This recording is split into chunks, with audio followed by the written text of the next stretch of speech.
Damn, son, where'd you find this?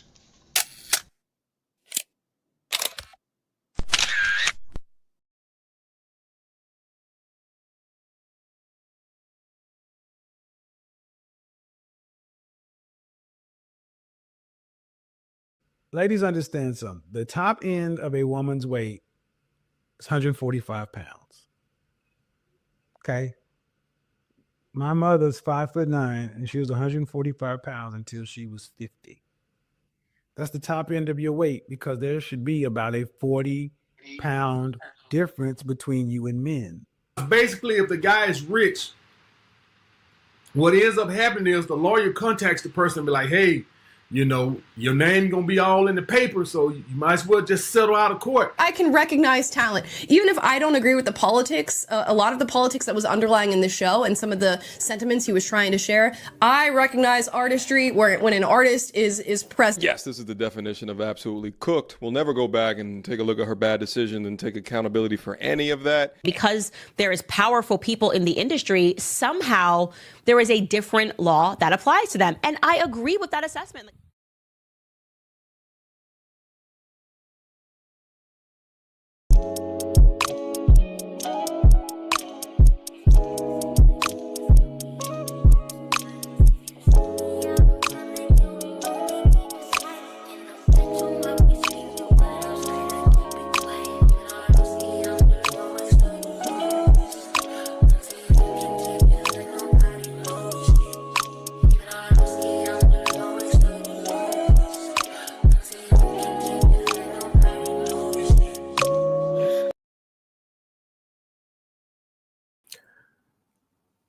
What's up, YouTube, Twitter, Facebook, all the above, man. Talk to me.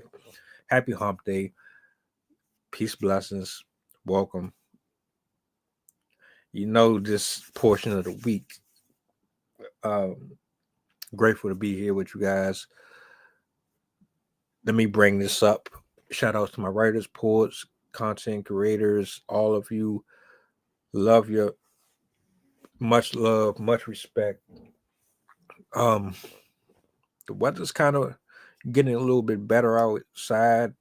I still wouldn't risk it, not just yet. I'm still carrying a jacket, but the transition is happening before our eyes, where we're getting into that warmer weather.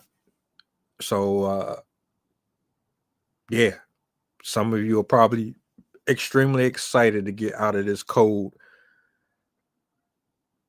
With me, it could go either way. I got Sydney in the building. I'm going to bring her up. Do me a solid. Make sure that you are locked in. Share, like, repost, let the people know we on. Sydney, talk to me.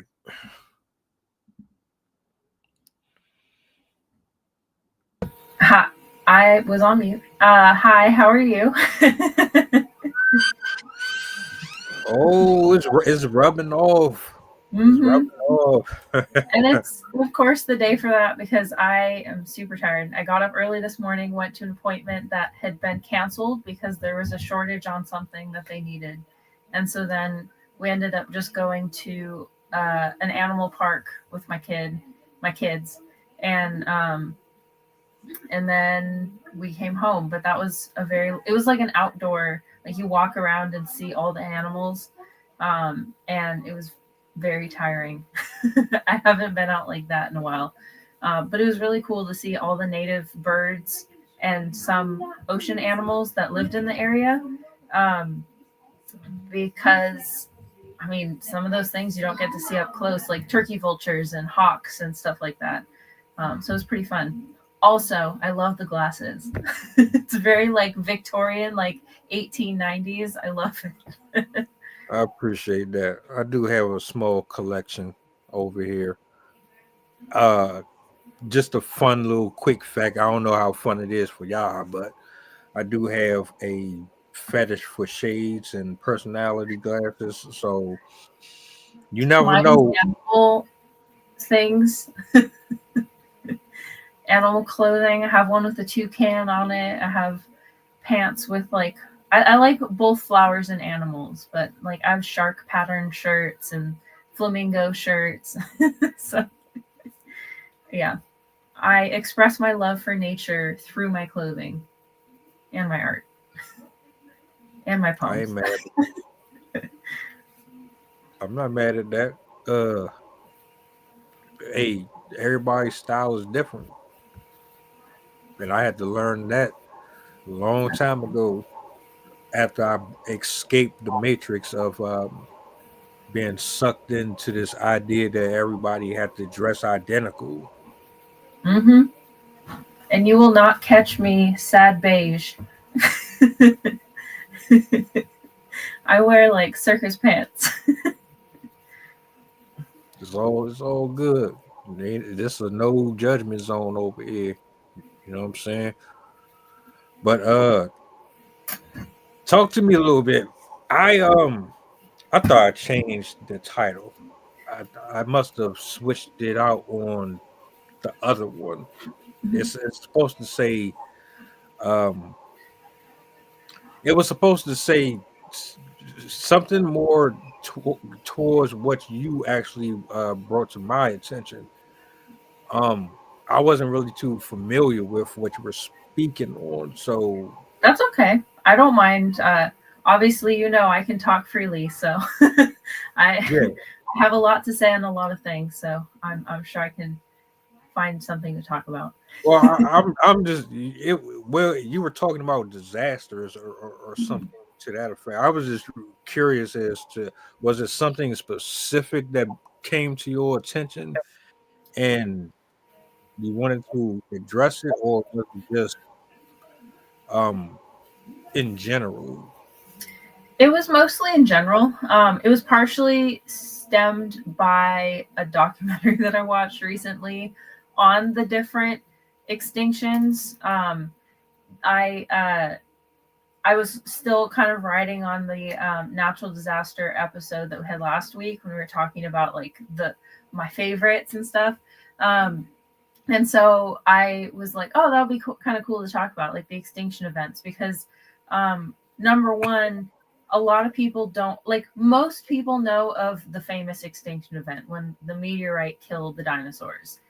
Pretty much everyone on this planet knows about it, unless they're like, they have alternate philosophies and science regarding certain parts or aspects of the earth. But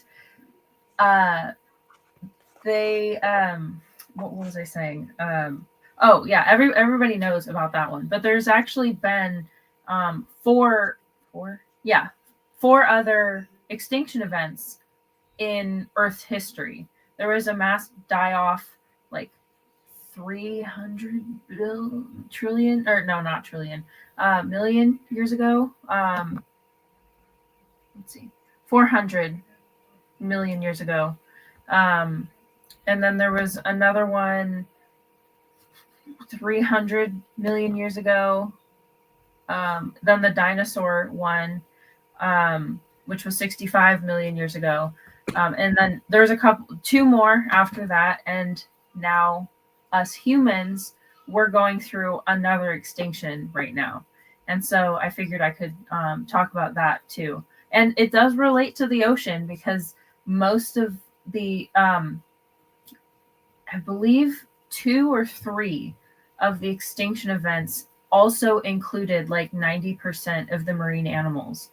And that is a level we are currently creeping quite quickly towards having a very similar level of loss. So I just figured by talking about the extinction events, we can also understand the severity and the impact of the extinction event that we are currently right now living through. I'm all for it. Where do you want to start? If you have specific questions, we can also. The one that I can go directly towards is, well, for one, the ocean part. Mhm. bits and pieces of what I understand is the coral reef is actually a huge part of the stability of the ocean life. Mhm. I didn't know how much of an impact it had on it until me just happened to be watching the History Channel, and I'm thinking, okay, oh wow, this is really serious.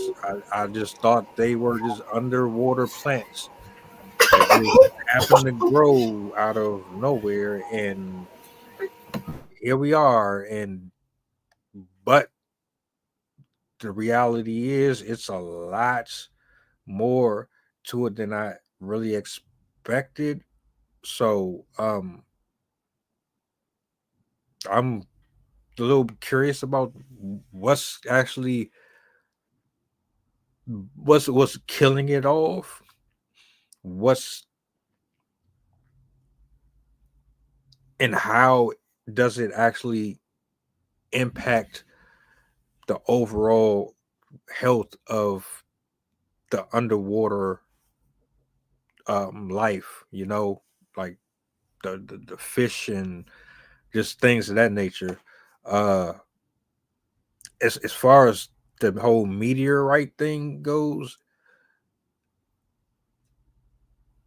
I know the dinosaur part always fascinated me, because it was like, well, you have folks that say dinosaurs aren't real, these bones aren't real, they're fake.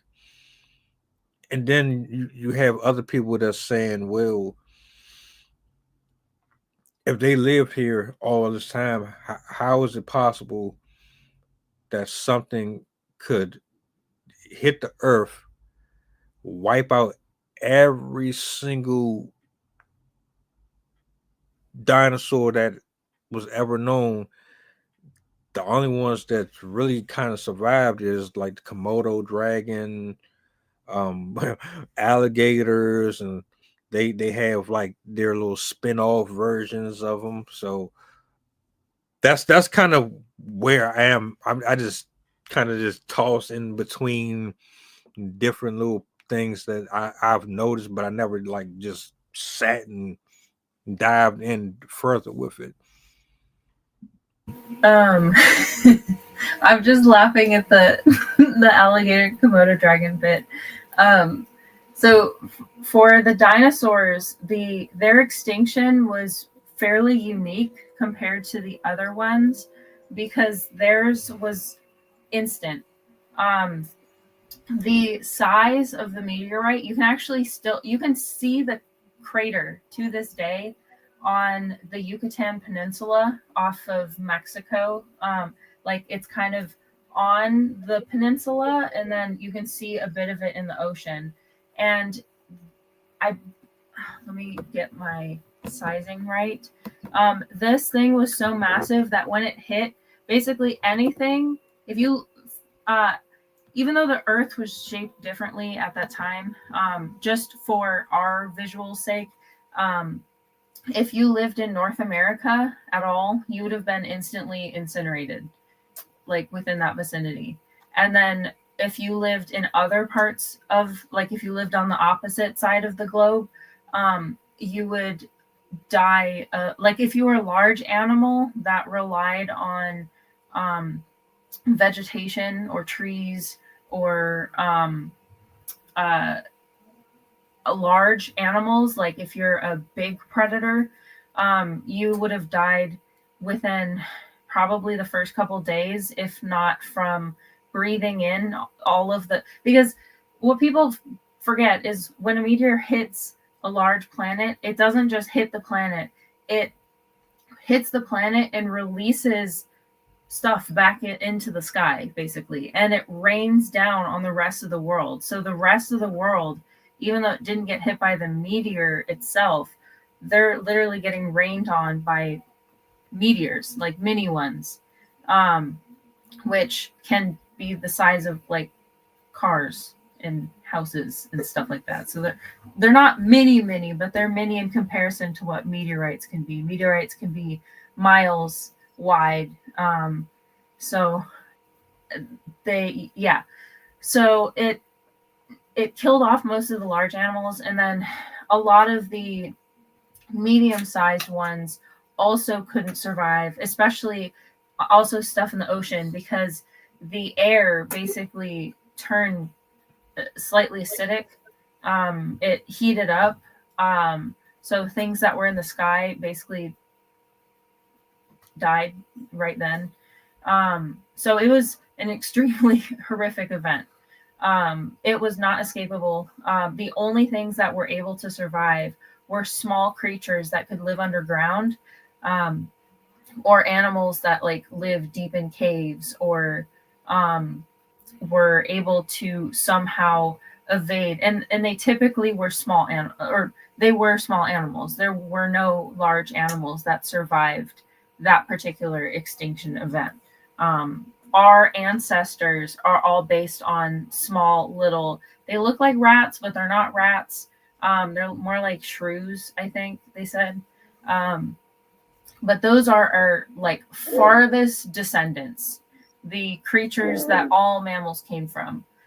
And then things like Komodo dragons and alligators and stuff, they survived because alligators and lizards and small ones in particular, they can go long periods of time without eating, and then they can also feed like on carrion, like dead things, and they can also switch to eating vegetation and other things if they're super desperate.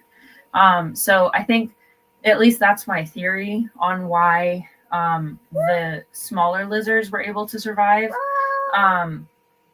But yeah, it was extremely bad. Not to mention it blocked out the sun for I don't even know how long. I think it was either like years or possibly decades. I don't remember the exact science with that part, but I imagine with all of the fire, like instant wildfires everywhere, and and at the time, the entire continent, or like all of the landmass, was basically one big thing, and so there wasn't really anywhere to hide and go. Like the entire side of the planet was land, and that's where the meteor hit, so they didn't really have anywhere to go.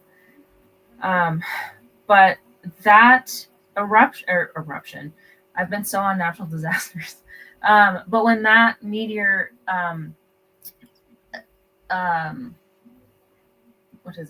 extinction event happened, it still only killed about 66% of life on the planet. Most of the stuff like bugs and rodents and stuff, they're quite numerous in species, but it's still like wiped out the dinosaurs. But there were still things that survived it. There were extinction events in the past that were at like 90 to 99%. Most of them involved small animals, but we are living through an extinction event both on our land and in our ocean. The land one is a little more cut and dry. Basically, we're taking their land, we're killing them for sport, we're taking them for entertainment, we are or for to be pets, to be like your own personal prize. We're also like basically damaging their habitat with pollution, with litter. We hit them with our cart. Like we do a number of damages to animals out there, and that's just to mention a few. Like there's so many other ways. We even pass viruses to them, and obviously they pass them to us. But in the ocean, it's a whole nother story, because the ocean, if the ocean fails, that will fail everything else on land. We cannot live without the ocean. There have been time periods in our history when the ocean became non-viable, and that actually caused one of the extinctions. I believe it was the Devonian extinction. It it basically turned the ocean. It like flooded it with nutrients and all the stuff, and so it kind of like shut down their the what do you call it? Some of the nutrient kind of recycling systems. I forgot what the exact terminology is, but because there was so much fertilizer running off, they basically had a rain event. It was about 2 million years where over the entire earth it basically rained consistently, and it drained all of these trees and soils and stuff like that out into the ocean, and that made the ocean basically over fertilized, and the things in it died because they couldn't handle the new makeup of the ocean. And we're kind of doing the same thing right now with our oceans as they are now. When you raise the temperature of the atmosphere and the ocean absorbs most of the heat first. The sky is clear, so most of the heat will travel down to the ocean and be absorbed, like the sunlight will be absorbed into the ocean because it's darker, and darker things can absorb more light as opposed to reflecting it. And our ocean is currently at peak capacity for the amount of heat that it can hold. And when oceans start to heat up, it also starts to, partially because of what we're washing out into the ocean, but also because of ocean heating, it acidifies the ocean. Kind of like when you have a carbonated drink, how the carbon bubbles are coming out of the ocean, or are coming out of the soda and popping and fizzing and whatever. It's basically doing the same thing to the ocean, where it's heating up the ocean and it's making the carbon, because when you heat up atoms, they start to move faster and faster. It allows these atoms to jostle apart and start to separate and leave. And it's doing that in the ocean, where it's allowing the carbon in it to escape out into the atmosphere. But that process is by making the water more carbonic, have more carbon in it, also coming up from the sea floor, it makes, as I said, it's an acid, basically, a very minor acid, a weak acid. And anything with a shell in the ocean, if it's made out of, and the corals as well, they are made of something that is, why am I blanking on the name? Calcium carbonate, which is extremely susceptible to acid. You'll see buildings in Europe where they get acid rain, and buildings made of marble or buildings made of quartz start to literally melt. Or also, I think limestone is another one, when it gets washed over with the acid rain, because it eventually eats away at the statues. And so we've basically made the ocean slightly more acidic, and it now starts to eat away at the bodies of the animals that live in the ocean. You can actually see those damages on fish, where they'll have like burn like patches on the side of their bodies. It also makes shells of animals like hermit crabs, crustaceans like crab, shrimp, lobster, stuff like clams, mussels, basically anything you can think of with a shell, with a hard outer body, is going to be susceptible to that. Not all, as well as animals with soft flesh, like dolphins and whales and stuff like that. Some of the animals are able to withstand the effects more effectively, such as clams and mussels, because they have much thicker shells, but it still is an energy cost to them. And when you put energy costs on animals that live in the wild, they're more likely to die from predation. They're more likely to live shorter lives. They're less able to care for young, or at least as many young, because they aren't. If there's something constantly draining your energy throughout the day, you're going to run out of fuel much faster than if you were just as you are, like normal. And that's what we're doing. And that is also what is harming the corals. Not only are they getting literally cooked alive because the temperatures where they're living have gone up as much as 106 degrees. Like the water itself was like 100 degrees for weeks. That it cooks the animals, and that's what coral bleaching is. It's when the living tissues of that animal have died and all that's left is their white skeleton. So when you see white coral, that is their skeleton that you're looking at, that's left. So acidification, that's one of the huge ones. Plastic pollution is also a massive, massive problem. And I don't think people realize just how serious it is. I won't make this long because I could literally make a whole other episode just on plastic, which I know I will do in the future. But just a brief summary. Everyone knows there's plastic, pardon my swear, fucking everywhere. No matter where you look, there is plastic bottles, there's plastic forks, there's plastic spoons, plastic straws, plastic bags all over the street, all along the freeway, on your front lawn, like everywhere. Even in our houses, like you just have random plastic bags all over the house. Like, where did that even come from?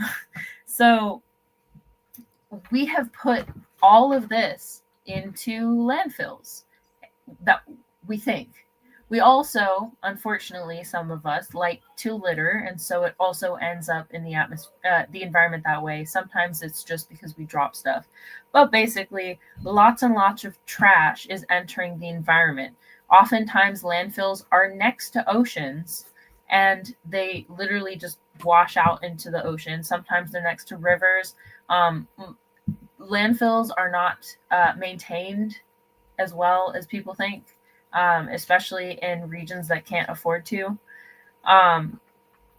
And so we have trash entering the ocean, and when it's in the ocean, it starts to, and in the sun, it breaks down in the sun, it breaks down in water, it also breaks down with loss of moisture. So it's plastic, the way that it is, chemically, like its structure all the way down at the molecular level, plastic cannot physically break itself apart. It needs forces applied to it to break apart. And so plastic will never break down into component parts. Like if you left a banana on the sidewalk, eventually it's going to take a while, but it'll eventually turn into dirt and just be part of the ground again. But plastic, it will never break down. It'll leave tiny, tiny little microscopic fibers of plastic everywhere. They have found plastic in our blood. They found plastic in the bodies of fetuses. They've found plastic in the bodies of animals of every kind. They have found plastic. Plastic has killed thousands of whales and birds and other animals that live in the sea that are primarily like, I open my mouth and whatever's in there I eat. And they literally fill their stomachs and then they starve to death because they can't get foods to their intestines because it's all blocked by plastic. Not to mention the chemicals within the plastics can be incredibly dangerous. It's smaller scale, I'd say, to the production of plastic and the amount of chemicals that are from that, but it still does leach chemicals as it breaks down. That's why you're not supposed to like microwave plastic bowls, or you're not supposed to, beside the fact that it might melt.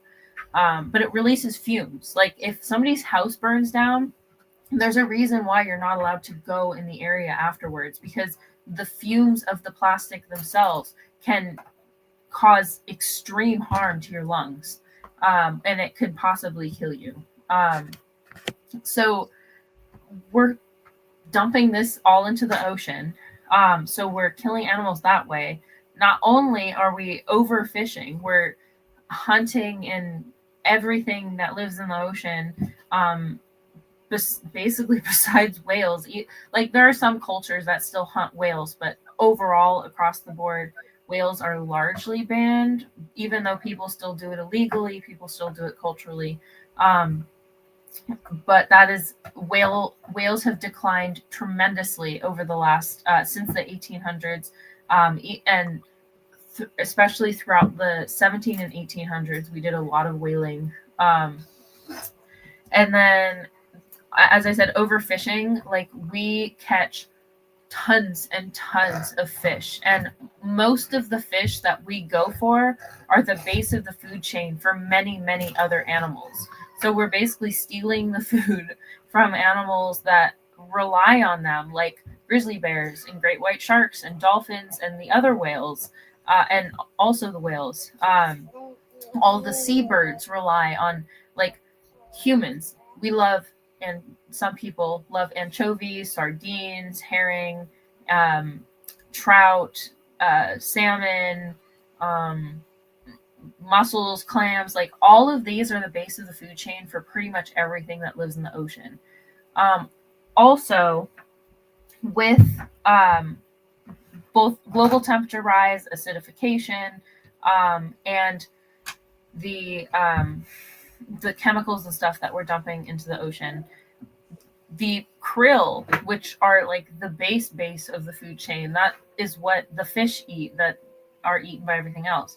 And obviously big whales rely on krill as well. Why do you need this right now? Oh my God. Why do you need this? Oh. She got hooked on my camera, on my camera bag. But yeah, there are whales that rely on krill, and krill are dying at extremely high rates. Across the board, statistically, animals are going extinct 1,000 times faster than the background level, that the background rate, which means like the typical rate of species lost. Because losing species is normal. You are going to have endings to lineages of creatures and stuff like that, but we are doing it on such a mass, broad scale. It's every single ecosystem, from the rainforest to the ocean. We are affecting everything that lives and breathes today. And I won't get into it, but with climate change itself, if we allow the climate to change past 2 degrees, the things that will happen are unfathomable. Like, people don't understand just how serious the climate change crisis actually is. It's quite hard to talk about, knowing that a lot of people don't want to believe in it, and it goes against even like psychological stuff.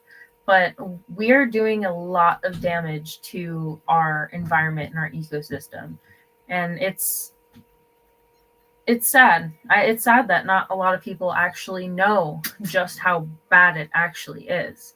The decline is noticeable. There are marine biologists that went scuba diving in like the 1960s, 1970s, and they've seen the drop in the number of animals that you can see. Even in my own life, when I was a kid, you used to be able to find all sorts of shells all over the beach. You'd find sand dollars, which are similar to sea stars. They're just, instead of having they're basically like inside out starfish. Their skeletons on the outside instead of on the inside. But we had you could find like octopus on the beach. You could find like fish that had washed up. You could find occasional like sea lions, harbor seals. You could see dolphins out in the ocean, but there's not much anymore. Like even birds, like I used to see a diversity of birds in my home area, and we basically just see like doves and crows now. No more songbirds really. It's quite remarkable the difference that humans have made in just like 50 years, or I guess 75 years. I forget time passes. Time absolutely passed. And with all this advancement, hold on, I might need to turn my light on. With all this advancement, wanting to build and create, we are single-handedly responsible for lots of the issues we have. And it's very unfortunate. I hate to see it. I don't even remember the last time I've seen a pigeon in my neighborhood. Like, there was a time where they were everywhere. They weren't just exclusively downtown. No, they were right here in front of the house, right down the street. They were on the power lines. You don't even really see that too much anymore. I don't even think, to be honest, that the river is what it used to be either. And like, I used to be one of them people that would walk up and down, and I would have like a trash bag or something, and I would just kind of pick up trash that I saw that was floating on the side of the wall, just because I just didn't understand why would you just dump your trash. We have trash cans, they are available, and I would just see plastic bottles, I would see liquor bottles, I would see cans, and I would see, miscellaneous stuff, tires, and it always baffled me how people could be so careless. Yeah. It's like there are places that you can take these things, that you can get rid of them properly without just using the river and the ocean like a toilet. Yeah, it's one of my favorite facts to highlight the difference between what the world used to be. Well, actually, two. The first one, in the 1900s, prior to the expansion of America, they used to have so many birds that they would like block out the sun sometimes. Like, they would have these great migrations across the plains, and they would literally just be in thousands and thousands of these birds. Those particular ones were called passenger pigeons, and the people didn't like them because they were a nuisance. They were gross, whatever reasons. They went extinct by 1910 or 11, I think. they basically paid people to shoot as many as they could and have contests and stuff. And they basically wiped them out within a decade.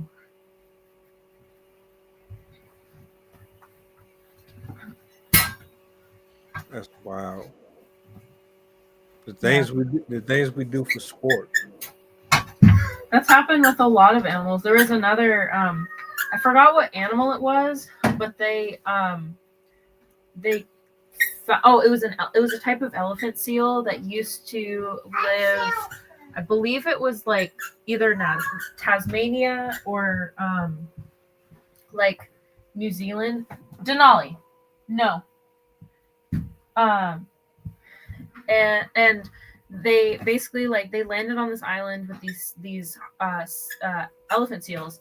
And if you've never seen one, they're massive. They're like 12 feet long, I think. So they would be taller than I just have to show you a picture because these things are massive. But they basically came upon a whole colony of these elephant seals, and they were like, oh, let's hunt them and use it for meat. So they killed them all, and then they found out that the meat wouldn't actually fit on the ship. So then they just left them there when they left. I'm like,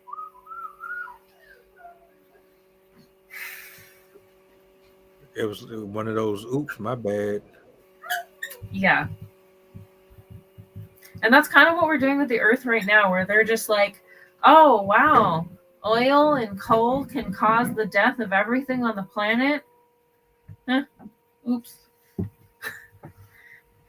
Had we known, we would have never. I'm like, well, guess what? You've known since 1870s. So like an oil company was the first group of people to find out that carbon increases the temperature of carbon dioxide allows air to become hotter because carbon dioxide can hold more warmth than regular air can. And so basically, if you have more carbon dioxide, you have more heat holding capacity in the atmosphere. And then the other thing is water vapor. We're also releasing a lot of water vapor into the more than would normally be released from the land. And water vapor also holds a lot of heat. So we're headed for a very hot, humid planet. And more places are going to have weather like Florida. And more places are going to have weather like the Sahara Desert. So, and we're going to have less places like the polar regions, no polar bears. And like we'll be more tropical, so people that really want to move to Florida, everything will become Florida. Yeah, see how much you like it then. I know this is going to be a hot summer. I just know it. And I ain't looking forward to it. All of y'all complaining about it was cold, it was cold, it was cold. Okay. Well, give it a couple more weeks. Enjoy the cold while you still have it. I'm trying to tell you. I'm trying to tell you. I for one will not be out in this heat. No, I am good. Yeah, I just pulled up one myself. This is what people thought was a delicacy. I mean, it was like it was either the late 1600s or early 1700s. But still, like, really? Yeah. You had to do that? People who like to eat the weirdest stuff. I'm not. What's going on? Y'all get bored with eating regular food, and Yeah. So now you just gotta experiment with tree bark and all this other stuff. Like, what's going on?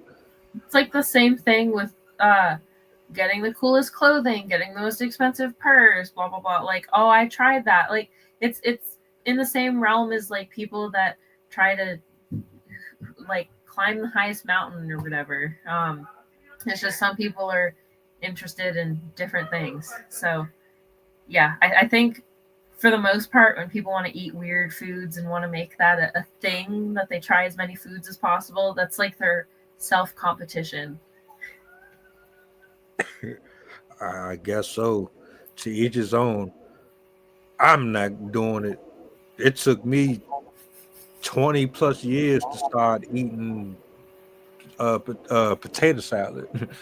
It took me years to start eating collard greens and stuff like that. So good luck with your roach pate and eating like rocks from the western seaboard or wherever the hell you travel with your exclusive memberships. I mean, if we wipe out the animals, we'll be headed towards having to eat weird things. It seemed that way.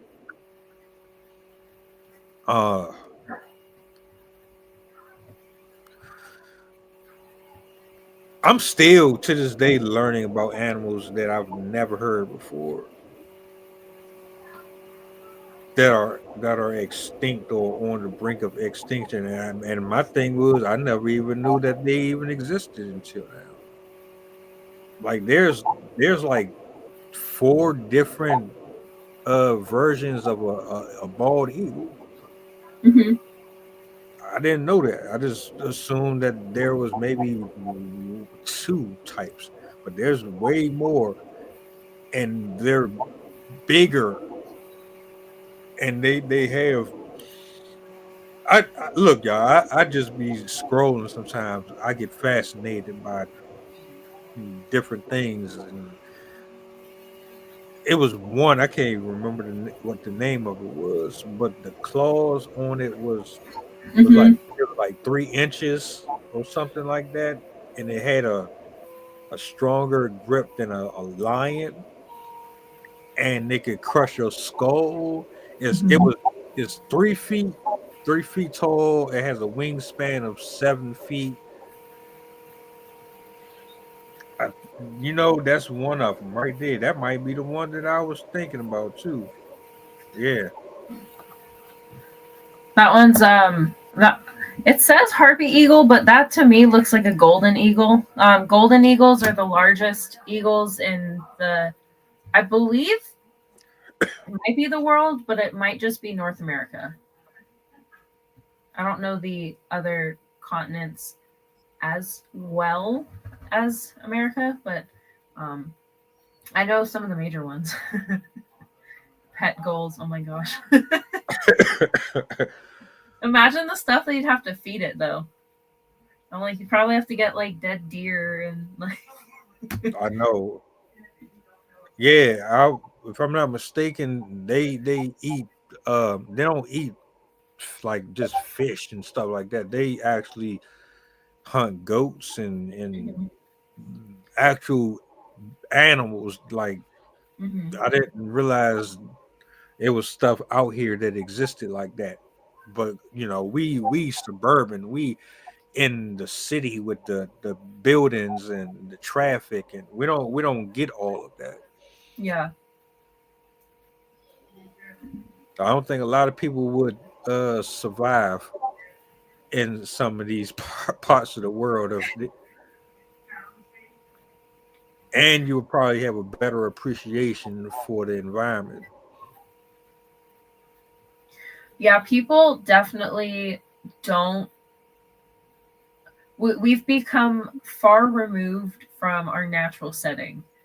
People today, if they were thrust back into like pre-1850s, they would have no idea what to do with themselves. That would be a very different place. It's sad because there's so little of it left, the true wild, that it's hard to imagine the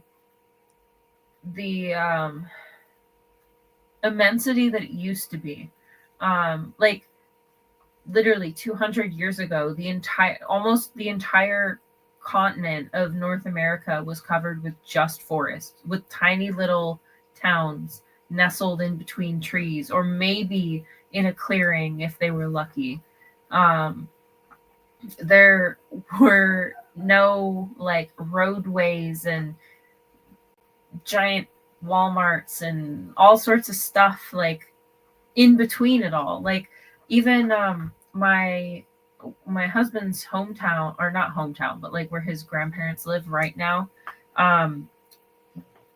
between like 2 years of us seeing them, the entire back area where there used to be forest is now cut up into lots for houses. And it's happening really fast. And I think so many people are blind to it that we're kind of at the point where we're probably most people aren't going to know what's happening until it's already too late. Because the speed of loss is so rapid now that I don't know, it just seems a bit hopeless. I know that's really bad to end with, but I've always felt very nervous about this whole situation because I don't personally have a lot of faith that people are going to change. It seems like people are too attached to modernity and comfort. And even myself, like somebody that knows a lot of this and is deeply passionate about this, writes about this, talks about this, I still have a hard time letting go of comforts. I still, like, if you told me to drink out of a stream, I wouldn't do it. I'll be like, no, get me my Brita, get me my cup. Like, I am not going to do that. And it's not just because, like, I worry about parasites and all that stuff, but, like, it's nasty. There's dirt in it. Like, but we've become so far removed from wildlife and from nature, from the ocean. Like, nobody knows how to swim anymore. Very few people have gone scuba diving. I've been lucky enough to, like, have gone scuba diving, snorkeling on boats and stuff. So I've gotten to see a lot of the stuff that's in the ocean in my general area. But a lot of people don't even know what used to be there. And so the scale of what's happening is really hard for them to grasp, because if you don't know what did exist, it's really hard for you to compare that to what now exists. But if you've been paying attention, it's very easy to look back and be like, wow, look at everything that we've lost. Like, look how much has changed. So I think that's kind of what we struggle with, where a lot of people just don't understand what used to be there and why it needs to be there still. A lot of people are just like, why do we need nature? Like, we can just make a park. It's not the same thing. A lot, like, everything's interconnected. And if you remove one portion of that web, a lot more of the web is going to break. And we think that everything is separated and can be separated, but it can't. It's like our own body. Imagine if somebody went in and decided to just cut out a piece of your liver, like, and then just close you back up. Imagine what would happen. That's exactly what's happening in the earth right now, is we're removing pieces of her and we're not giving her a chance to grow it back. So it's always hard for me to offer any solutions, because unfortunately the things that we can do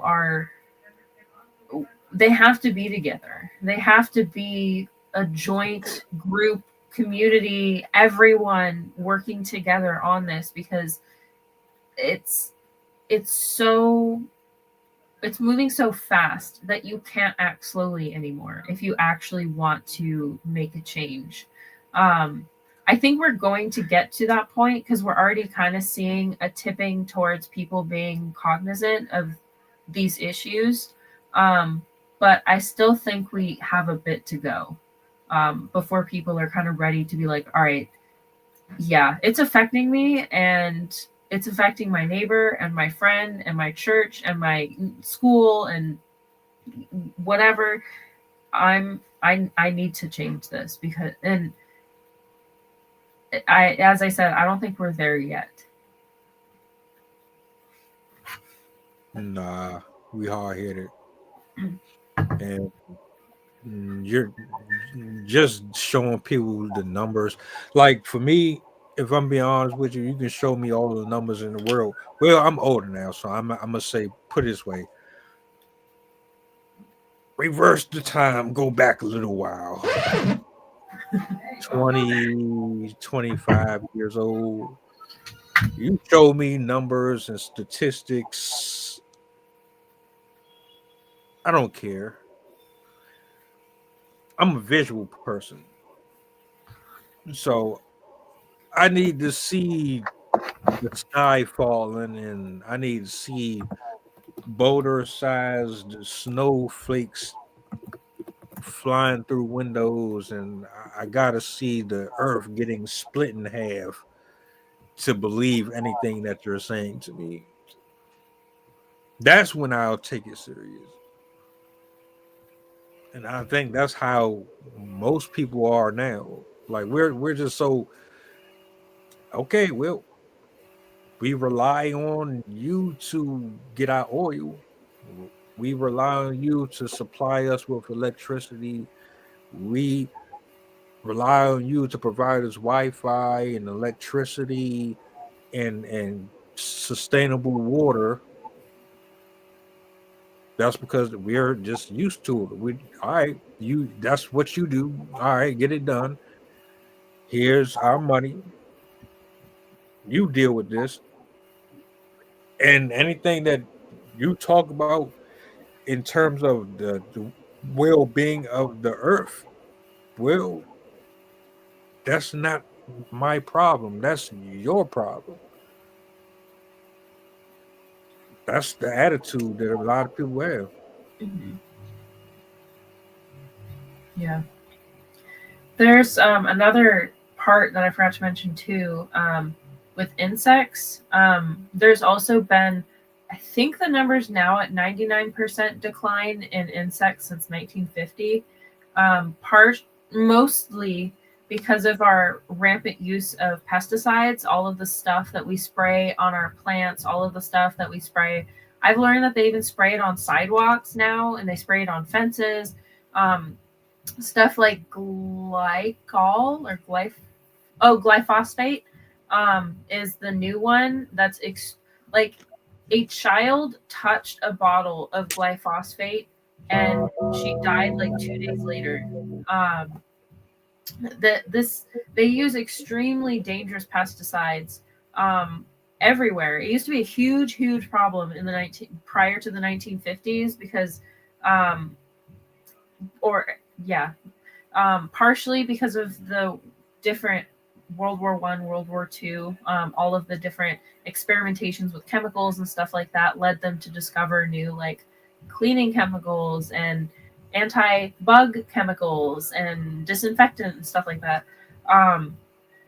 And a lot of those, they didn't have very rigorous testing back then, and they cause increased cancer rates, they cause birth defects, stuff like that. And they also successfully killed off a great majority of bugs, insects, and related creatures. And I know a lot of people will be like, oh, yes, all the bugs are gone. Like, that's exactly what we want. But people forget, like the krill that I mentioned earlier in the ocean, bugs are the krill of the ocean, where if you kill off all the bugs, everything that relies on eating those bugs are going to die. Bats, birds, like little creatures under like rats and hedgehogs and like marsupials, a lot of them will eat them. Lizards, reptiles, all of pretty much anything small, with exception to like bunnies and stuff like that. They're gonna eat bugs, and even like your cat and your dog will eat bugs occasionally. Anyways, we are basically killing off the base of the food chain, and that is also contributing to the deaths both on land and at sea, because as I said, they're interconnected. The birds are a huge part of the ocean, because a lot of birds go from ocean to land, and so there's an exchanging of nutrients. There's an exchanging um, of species and stuff like that. And then, not to mention, birds and bugs themselves, and a lot of the things that eat the bugs are pollinators, and so it will also affect all of our plants. So yeah, before I go on a super long rant about that one, Silent Spring is an amazing book. If you ever want to learn about the chemicals that are affecting our systems and how we have done damage to our ecosystems, this one was written in 1960 by Rachel Carson, or 62, something like that. And this was one of the things that launched me into environmentalism. It's a eye-opening book. I am not sponsored, obviously. I just really love that book, and I know you like reading, so I figured I'd mention it. But if anyone else wants to learn about some of the stuff that I talk about, that's one of the greatest books. I take a lot of my facts from this book. Specifically the passenger pigeon story, that was from this. But one of the best things that we can do for our environment, just so we don't leave on a sad note, is learn about everything that's there. Learn about the animals, learn about the plants, learn about how they're interconnected, learn about how animals and the weather are interconnected, why climate change is affecting animals, why it's affecting us. Because the more you understand about what's happening, the more willing you'll be to actually make changes and to see areas in your life that you can make changes. If you're going off of your limited understanding, you're gonna be like, why shouldn't I use plastic straws? They're convenient. Like, I just have to throw it away. But then you learn that they get stuck in the throats of animals, or they like puncture their intestines because it gets swallowed, and then it like breaks off and does damage and stuff.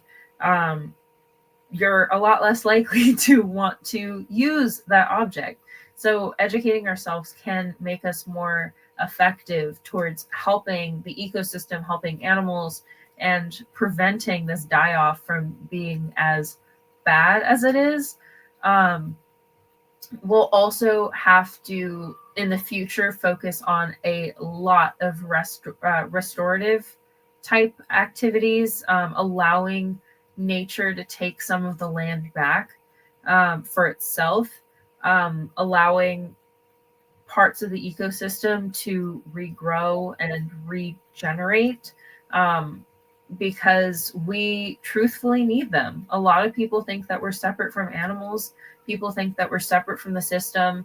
Our houses make us think that we're removed from the environment, but we are just as dependent on the environment being functional as every other animal on this planet. If they run out of food, we also run out of food. Just because we have McDonald's doesn't mean we're immune to the food scarcity that can come with destroying your ecosystem, or the water stagnation and the souring of water sources that can come with destroying your ecosystems, or losing the plants that we rely on for our building our houses and our buildings and our, I don't know what else we use it in anymore. People don't usually use it in furniture anymore, but I'm sure like we're using trees for a lot of different purposes. We're using the environment for way more than it can handle. And so we need to kind of chill out to allow her the chance to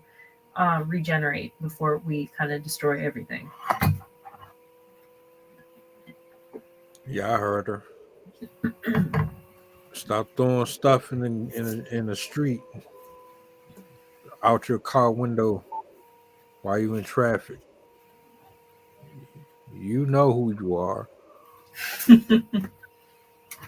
I've seen you do it. Flicking out cigarettes, dumping your coffee and all that. Yeah. Mm-hmm. In I think it's either India or Spain, they used to have an issue with monkeys getting addicted to the nicotine in people's discarded cigarettes, that they would actually fight the tourists to try and take their cigarette packs. That's funny. I can only imagine seeing one snap on. You pull out a pack of Newports, Mm-hmm. then one of them just run up on you and slap the hell out you. Like, yeah, give me, man, you better come up off of them pack. That's how you know them Jones bad for you. I'm so glad I quit when I did, man, because that's a habit I don't wish on nobody. Yeah.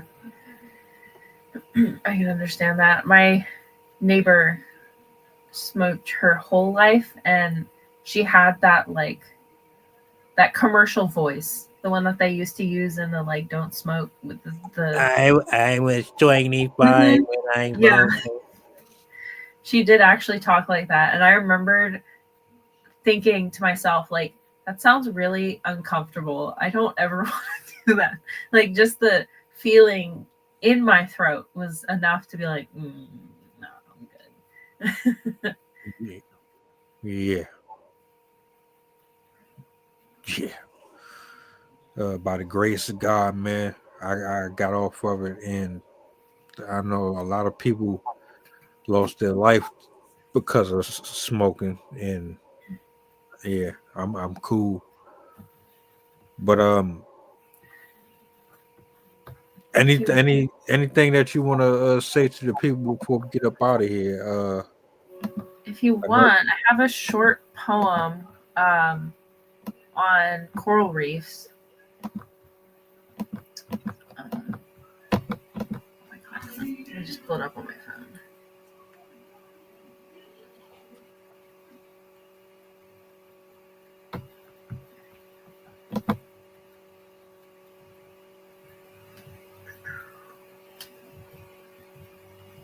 I'm with you, and shout out to everybody that tapped in with us. Strav, everybody watching from Facebook or wherever you are right now, I appreciate you for hanging out with us this evening, man.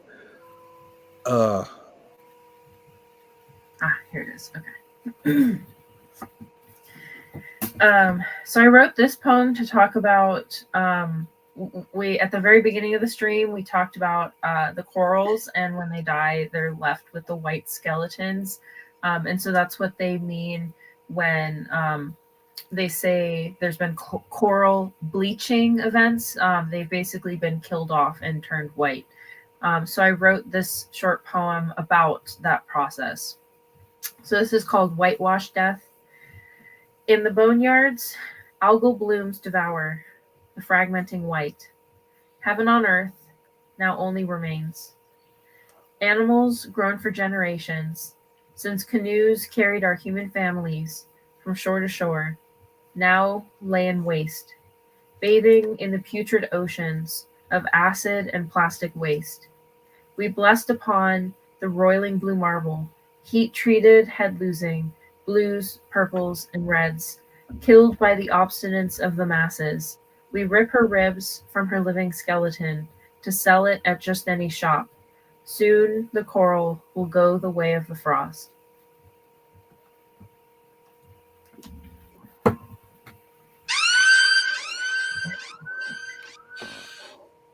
Right there with you. Right there with you.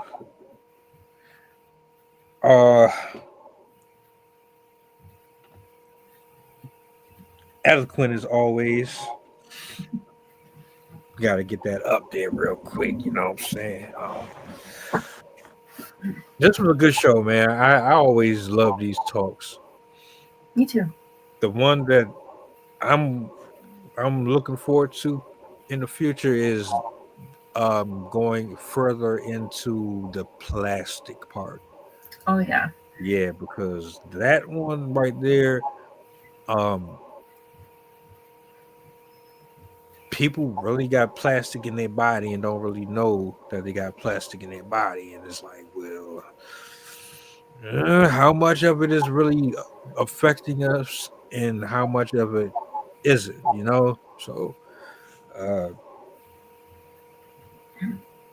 and on top of that, we never did. I just thought about it too.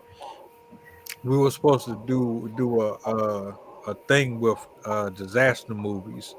Right. Yes. So Absolutely. we got to spin back on that one. Hmm. Okay, cool. Yeah, we can switch between like climate change, disasters. I'll do everything, you know. Right I on. already Right have on. so many topics in my head. I'm like, I'm gonna need years. Respectfully, I got you covered. Thank y'all for joining us tonight. We be back tomorrow. Me, Jason. I may have Candace with a K here. We'll see. The open mic Friday, still trying to get that one turned up. We'll see. Outside of that, happy hump day. Y'all enjoy the rest of your evening. Do me a solid before you leave. Appreciate that very much. Y'all be easy. Cut it out.